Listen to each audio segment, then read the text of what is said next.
What is a computer? Computer is an electronic device or a group of electronic devices used to get data. Characteristics of the computer: speed, reliability, memory capacity, accuracy, automation, functionality, tirelessness. Speed. Computer process the data at unimaginable speed. The speed of the computer ranges up to nanoseconds. Reliability. We can always rely on the information given by a computer. Memory capacity. The memory capacity of a computer is measured in bits or bytes.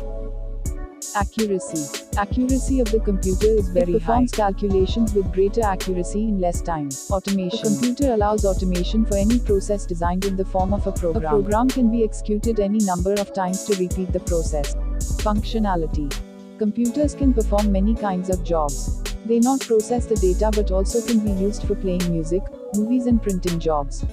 It finds its applications in almost all the fields. Tirelessness. A computer never gets tired. As it is an electronic device, the wear and tear is very less.